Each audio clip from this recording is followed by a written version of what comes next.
What's going on, mi gente? What's happening? What's up? It's me, Eddie G, here with another brand new episode of Eddie G's Comic Culture. Thank y'all for stopping by. If this is the first time, if this is your first time actually checking out the show, just to give you a quick rundown, this show is basically it's basically more comic book centered of anything else, but it definitely is more. It's all things pop culture related, from movies to music, TV shows, video games, things of that nature. Everything that from the past to the present as well. So thank you for stopping by, and just in case you didn't know, the show is still sponsored by the good folks over at Black Apparel. They just got some brand new gear posted up on the website, so make sure you guys stop over and check it out at www.blackapparelblk.com. Shout out to my boy Kevin out there for all the work that he's put in onto the show as well, and as well as my peoples out of Nerdy Blurb TV. Make sure you check out their YouTube channel. They got some great reviews as well, great discussion forums. They got some. Trust me, I just took part of their fan initiative regarding the Avengers event. So make sure you guys stop on that. Make sure you guys stop over and definitely give them a look and see what's going on. Especially another shout out to my boy from Instagram, AJ Reacts. He's also got a YouTube page as well with some great reviews and content. So make sure you guys stop over and check him out. Channel 3 Productions, everybody that thank y'all. So what was I doing? This episode I wanted to talk to you guys about because Netflix finally uploaded Spider-Man into the Spiderverse, and I've been hearing a lot of good things. It was one of those movies that I really intended to check out in the theaters, but I never got around to it, unfortunately. And when it comes to Spider-Man, it sucks because when it comes to Spider-Man, you definitely want to check it out in the theaters, and and particularly with the IMAX, or some people might go for 3D and a little bit, but I'm more into the IMAX if anything as well, because I like to see the scope of it all. Those panels of him running off the rooftops and swinging and all that, the great, the depiction of all that. That's part of the Spider-Man experience, really. So, as I was watching this movie, I saw this film, and I cannot believe. I gotta tell you, first and foremost, my review is this. I'm gonna give this whole thing a 5-star. It's a 5-star rating. It's a very great film. It's an awesome movie. Honestly, it's a very awesome movie. It was very wholesome and very, and what was even great about it was just like it was very wholesome. It was very funny. The comedy was definitely on point. The humor was definitely great. And what was cool about the humor was that it was really it's a Spider-Man film that has Spider-Man jokes. You know what I'm saying? Like if you're a longtime comic book reader and if you've read Spider-Man comic books for as long as I have, there's a certain brand of humor that he has, and it really follows up on that, and it really follows up on that in this movie, which is really dope. And there's a few actors at the moment I can't even think of. I don't remember their names right about now, but I could tell you there's a few actors out there that you might that are doing some pretty good job. The one who voiced Peter Parker Spider-Man in this film is one of the guys from New Girl. I'm sorry that I don't have the cast off the top of the head at the moment. I'm just trying to recollect my thoughts regarding everything.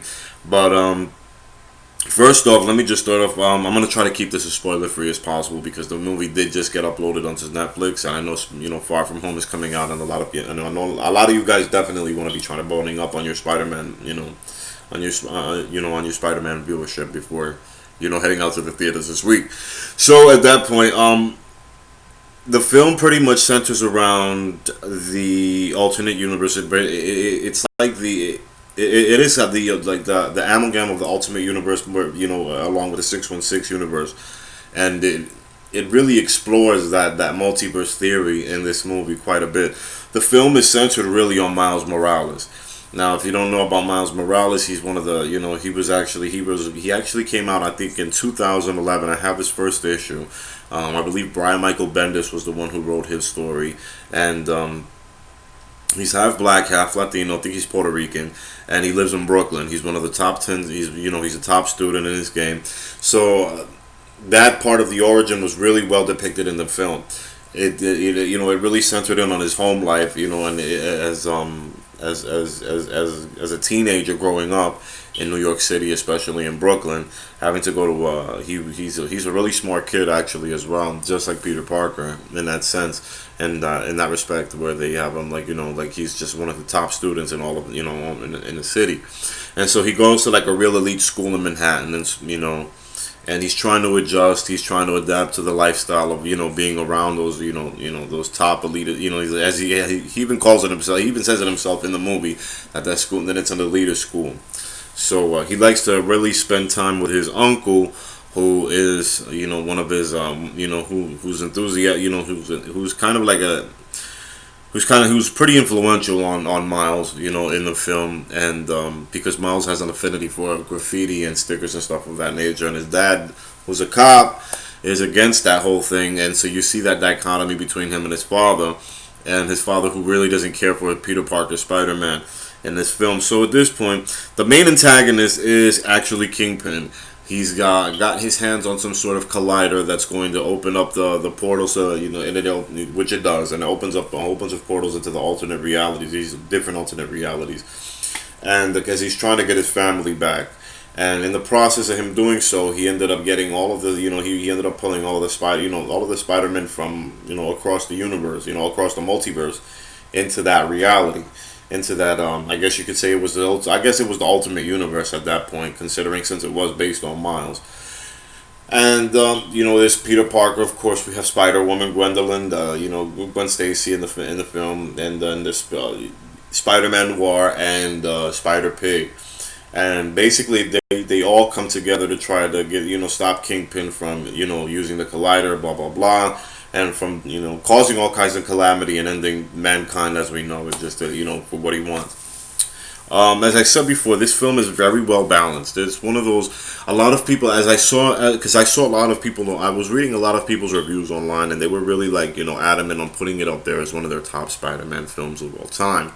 And that's a big thing for me because, Spider-Man and Spider-Man 2 from the Sam Raimi trilogy, has been like the golden, the holy grail as far as Spider-Man films are concerned, even though I'm not taking nothing away from the MCU Spider-Man. Of course, Homecoming has been, Homecoming was a great movie, and from what I've been hearing so far, Far From Home seems to be like it's heading in that right track. But be that as it may, like I said, I'm still more into the fact that the representation of these characters was really great. The only one actually, okay, circling back to the beginning, I hate this, I'm sorry for the brain farts, guys, but Spider-Man Noir, the one actor that I do remember, I could tell you off the top of the head that's, that kind of surprised the hell out of me was Spider-Man Noir's voice is Nicolas Cage. So apparently Nicolas Cage is in the movie, and he voices Spider-Man Noir, which is not so bad, I guess. It was actually pretty welcoming, as I haven't seen or heard anything from him for such a long time. So he was actually pretty cool as the character in the film, even though it was just him voicing it. But it really had a very well, like, what really blew me away was the well thought out, like, was the well depicted version of Peter Parker. And that's been something that's been like, a main thing that's been kind of like an issue going on since the live action movies really started. So it really took that time to really get a great depiction of him being the normal Joe, wisecracking individual that he is, even when he's having like a shitty day. So with that being said, it really shines on that, as well as the other characters, especially Gwen Stacy, who's also really awesome in the film as well. I can't even front, they were all dope. Like, all the characters that was depicted in this movie, from Miles to Spider Pig, Spider Pig, who as you can imagine, yes, he is the comic relief for the movie, and he delivers. So at that point, he was really a great addition to the film. But it was just, the animation was just phenomenal. That was one of the main things. But it really, where it really shines was the struggles that Miles was going through coming up in this game, coming up in the movie, and as far as his life is concerned, and him, looking towards his uncle who happens to be working for, I don't want to give away, like I said, I don't want to give away any spoilers, but he's working for someone, in the film, and the way he kind of like guides Miles into the, as a kid on the come up was really, like, you really got to see that relationship and how important it was, and how it affected Miles's relationship with his father, as well as his father didn't approve of his brother's actions, so I guess you could say, like, like they really delve into like fleshing out his character, and I was surprised too because the movie's like about maybe an hour and 45 minutes, but the way they fleshed him out was really dope. Like, and really, it was really thoughtful for them to do that, and I gotta say, like, it's definitely one of the top films. Like, I can see exactly as to why it's one of the top Spider-Man films. So out of off the rip, I'm just gonna have to give it all without, it's a 5 out of 5 for me. Make sure you guys check it out since it's on Netflix. If you have Netflix right now, it's definitely great for the kids. And hell, even if you just to watch it for your, it's great for the kids. It's great for everybody. So it's an awesome film. Make sure you guys check it out. For this review here. And leaping off of that subject onto the next one, I wanted to discuss this book that I have here that I picked up. I ran to pick back up out in Jersey when I was up there for the holidays last year. My World War Hulk's book. Yes. Now, this is a book that was written actually from Jeff Law, one of my favorite team. My favorite team up actually is for writers and an illustrator. Jeff Loeb and Ed McGuinness. These were the guys that actually did Public Enemies for DC Comics, for Superman and Batman and whatnot. A couple of years, about 20 years back actually. Shit, can't believe it's over 20 years already. Fucking A. But this is an awesome piece, and I'm going to tell you. Well, I'm going to be biased. I know my opinion is going to be a little bit biased because I always love the team up of Jeff Loeb and Ed McGuinness. Like, for some reason, their marriage, their work was perfect as far as, like, the Jeff Loeb and his writing and Ed McGuinness and his illustrations. This is just, like peanut butter and jelly, man. That shit is just like the perfect match right there.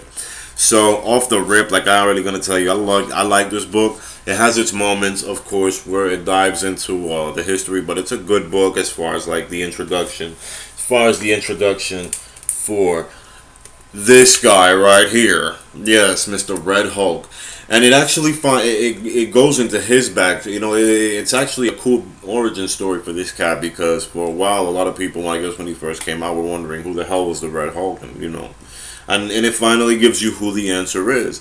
And I don't want to go into details, but it really explores a certain few character pieces. It does explore Betty Ross, and oh fuck it, because it's been over 20 years already. It's been it explores the secret identity of the Red Hulk, who happens to be General Thunderbolt Ross, who's the obvious arch nemesis of Bruce Banner, the original Incredible Hulk. And apparently it goes as to how he gets himself mixed up with MODOK and Doc Samson and doing some favors, and it leads to the final showdown between him and dun dun dun. I love my Hulk figures. My creature features have always been my shit, guys. Right here, this guy right here. They never get along. They always hated each other, guys, didn't it? And it always isn't true, fellas. You guys just don't get along. I hate him. You see, I'm telling you. Anyway. But with that being said, it's a pretty dope fucking book, man. And it has it has a few guest artists in there that are pretty badass. But for the most part, you're really just gonna read it for Ed McGuinness and Jeff Lowe. Look at this shot right here. I mean, come on now. This is almost like. The illustrations right here is almost like damn, man, like this can be animated, like this is actual animation, like like straight up, like this can be like film quality for me, and that's why I love Ed McGuinness. And he's definitely one of my top artists up there, along with Jim Lee and Greg Capullo, of course, and as well as Eric Larson, shit, Mark Bagley, Dan Jurgens. I got a few of them, man. But believe me, I got a few favorite artists out there. But this is a pretty dope ass book. It explains it, it really goes into detail as to what happened with Red Hulk as far as General Thunderbolt Ross and why he is the way he is towards Bruce Banner, and what he, the what drives him to be that asshole who wanted to take down the Hulk regardless of the fact, even when the Hulk wanted to be left alone. It really explores that dichotomy, which is pretty good. That's why, like, a lot of people don't give Jeff Lowe too much credit. I guess they give him a lot of grief over the stuff that goes on TV, but you can't really control that. When it comes down to what he puts down on paper, though, Jeff Lowe really does deliver some hits, man, and he has it. And the man's legendary in this game for a reason. And this book right here is one of the proof positives as to what it is. So, if you guys ever have any opportunities to go ahead and get yourself this copy, make sure you get a copy of it. It's pretty dope as shit. I'm not gonna lie to you. I haven't, I wouldn't waste your time. But definitely something, definitely something to check out right here. Look at this song. Look at another shot right here, just to give you guys a name. Look at that shit. Look at that.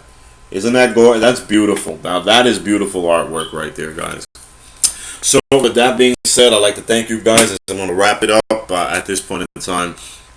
Thank you guys for stopping by once again. I appreciate it. And if you have any questions or comments, or anything that you have, if you have any opinions that you agree or disagree with me on, you already know. Hit the comment section, hit the subscribe. You already know what time it is. So thank you guys for tuning in. I hope you guys are going to have a great week. Stay safe. God bless. Peace and love.